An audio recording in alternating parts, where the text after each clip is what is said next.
नमस्कार। मैं इस कक्षा में पदबंध के प्रकार बताने आया हूँ। आप पहले से जानते होंगे संज्ञा, सर्वनाम, विशेषण, क्रिया, क्रिया विशेषण, जिसे अंग्रेजी में noun, pronoun, adjective, verb, adverb कहते हैं। तो पदबंध के भी ऐसे ही प्रकार होते हैं: संज्ञा पदबंध, सर्वनाम पदबंध, विशेषण प्रबंध।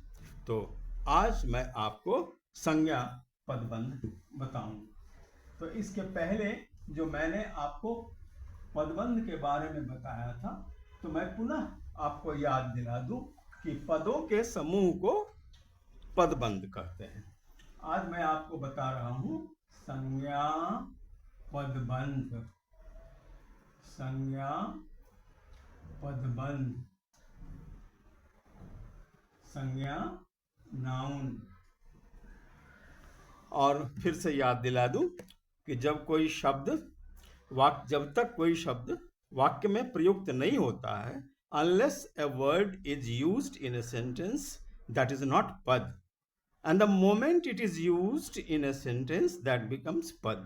ज्यों ही एक शब्द वाक्य में प्रयुक्त हो जाता है, वो पद बन जाता है। अब देखिए संज्ञा पदबंध क्या है। तो यहां देखिए मैंने लिखा क्रिकेट कप्तान है। क्रिकेट कप्तान है।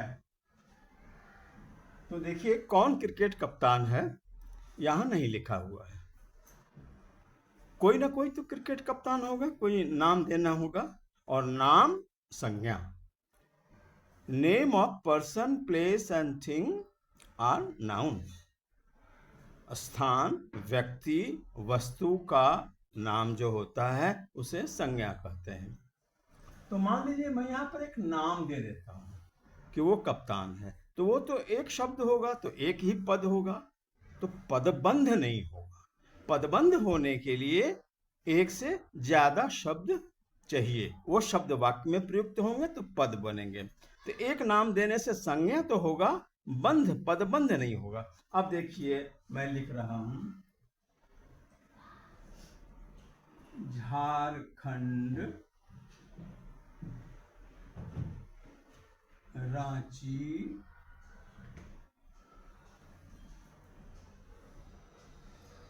का धोनी क्रिकेट कप्तान है। वैसे देखिए मैं केवल धोनी भी लिख सकता था कि धोनी क्रिकेट कप्तान है, लेकिन धोनी एक शब्द है तो एक ही पद होगा, तो पदबंध तो नहीं हो सकता है। पदबंध के लिए एक से अधिक शब्द होने चाहिए। तो देखिए झारखंड, रांची, धोनी, ये सब मिलके एक असेंबल्ड ग्रुप बना, तो ये हो गया पदबंध। संज्ञा पदबंध। संज्ञा नाम, नाम को विस्तार से बताया गया। अब देखिए दूसरा मैं लिख रहा हूं नोबेल पुरस्कार दिया गया। नोबेल पुरस्कार दिया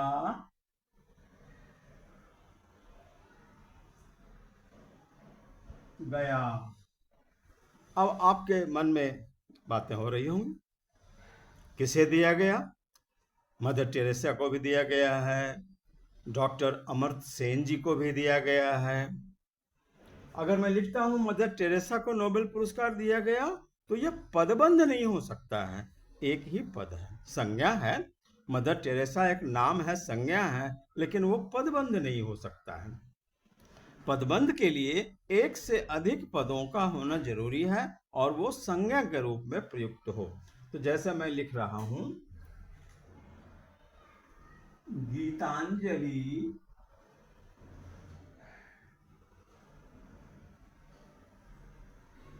के लिए,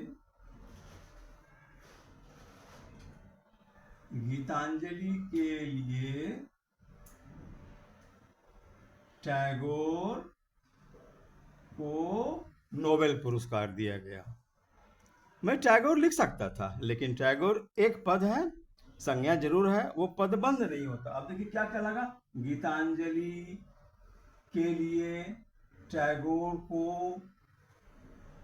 नोबेल पुरस्कार दिया गया। तो यहाँ पर देखिए के लिए और को जो है ये कर्ता का चिन्ह है। कर्ता का चिन्ह पदबंध में जुड़े होते हैं, अलग से उनको नहीं गिनते हैं। तो देखिए गीतांजलि के लिए टैगोर को, तो टैगोर जो शब्द आया उसकी जरा व्याख्या हो गई विस्तृत। तो चूंकि ये वस्तु का नाम, किसी का नाम, व्यक्ति का नाम है, तो पहले था कि नोबेल पुरस्कार दिया गया। किसे दिया गया? गीतांजलि के लिए टैगोर को। तो चूंकि एक व्यक्ति का नाम है और उसमें कई पद लगे हैं, तो ये संज्ञा पद हो गया। अब देखिए अगला उदाहरण मैं आपको दे रहा हूं कि आस्था रखनी चाहिए। आस्था रखनी चाहिए।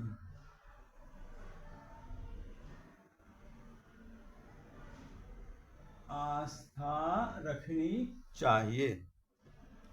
कोई चीज है, किसी चीज पर आस्था रखनी चाहिए। संज्ञा किसे कहते हैं? व्यक्ति, स्थान, वस्तु के नाम पर किसी चीज के नाम को संज्ञा कहते हैं। तो यहाँ पर खाली जगह किसके लिए है? किसी चीज के लिए है। किस पर आस्था रखनी चाहिए? मान लीजिए मैं कहता हूं धर्म पर आस्था रखनी चाहिए, तो धर्म तो एक ही शब्द है, तो एक ही पद होगा, तो ये तो पदबंध नहीं बनेगा। अगर मैं कहता हूं कि मूल्यों पर आस्था रखनी चाहिए, तो वो तो एक ही पद है। अब देखिए मैं क्या लिख रहा हूं,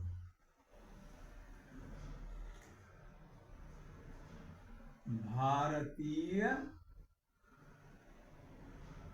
संस्कृति और परंपराओं पर, भारतीय संस्कृति और परंपराओं पर आस्था रखनी चाहिए। देखिए किस पर आस्था रखनी चाहिए? इतना सा आ गया, ये पूरा एसेंबल्ड पद आ गया, भारतीय संस्कृति और परंपराओं पर। और एक चीज का नाम है, उस चीज पर आस्था रखनी चाहिए। चीज के नाम को संज्ञा कहते हैं, और ये संज्ञा जो है पदबंध के रूप में आया है। कई इसमें शब्द आए हैं, तो कई पद बन गए। उसी तरह से देखिए 14 वर्ष का वनवास मिला। 14 वर्ष का वनवास मिला। अब मुझे बताने की जरूरत नहीं है भगवान राम को 14 वर्ष के लिए वनवास मिला था, तो यहां पर हम लिख सकते हैं राम को 14 वर्ष का वनवास मिला। लेकिन राम तो एक पद है, ठीक है, राम संज्ञा भी है, लेकिन एक ही पद है, तो पद बंध तो नहीं हुआ। पदबंध में एक से अधिक पद रहेंगे। तो उसको देखिए किस तरह से मैंने असेंबल किया है। राजा दशरथ के पुत्र, राजा दशरथ के पुत्र राम को 14 वर्ष का वनवास मिला। किसे मिला? ये नाम है, नाम संज्ञा है, लेकिन एक पद नहीं आया है, समूह में आया है, तो ये जो हो गया संज्ञा पदबंध हो गया। अब आप समझ रहे होंगे कि संज्ञा पदबंध किसे कहते हैं। जब पदों का समूह एक संज्ञा के रूप में आता है तो उसे संज्ञा पदबंध कहते हैं। अब देखिए यहाँ पर मैं एक लिख रहा हूं कि भव्य मंदिर बना। भव्य मंदिर बना। अब आप लिख सकते हैं अयोध्या में भव्य मंदिर बना, काशी में भव्य मंदिर बना, लेकिन एक शब्द है यहां पर, स्थान का नाम है। मैंने आपको बताया स्थान का नाम, व्यक्ति का नाम और वस्तु का नाम संज्ञा होता है। तो वस्तु से ही मैंने एक बताया भारतीय संस्कृति और परंपरा, और व्यक्ति का भी नाम, धोनी की चर्चा की मैंने, राम की चर्चा की। अब देखिए स्थान के नाम को भी संज्ञा कहते हैं, तो कैसे यहाँ संज्ञा पदबंध बन रहा है। श्री राम की जन्मभूमि अयोध्या में, श्री राम की जन्मभूमि अयोध्या में भव्य मंदिर बना। कहाँ बना? अयोध्या में बना। लेकिन केवल अयोध्या ही नहीं है, मैंने कई पद लिए हैं, तब ये असेंबल्ड हो गया, तो ये संज्ञा पदबंध बन गया। उसी तरह से एक वस्तु की ही चर्चा मैं कर रहा हूं कि पीना चाहिए, पीना चाहिए, तो कोई वस्तु है, कोई चीज है, वो पीनी चाहिए। चीज का नाम नाउन होता है, लेकिन एक शब्द देंगे, एक पद देंगे तो पदबंध तो नहीं बनेगा। अब देखिए मैं लिख रहा हूं, बच्चों को गाय का दूध पीना चाहिए। तो देखिए क्या पीना चाहिए? दूध पीना चाहिए, लेकिन कुछ और पद मिलाए गए, बच्चों को गाय का दूध पीना चाहिए, तो ये संज्ञा पदबंध बन गया।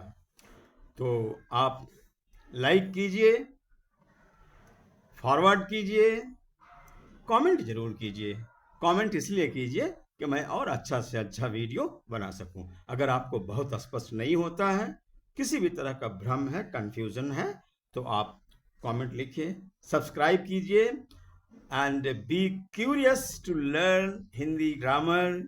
हिंदी व्याकरण सीखने की जिज्ञासा बनाए रखिए, सब्सक्राइब कीजिए, और अगली कक्षा में मैं मिलूंगा सर्वनाम पदबंध के ऊपर चर्चा करूंगा। देवेश कुमार घोष का नमस्कार।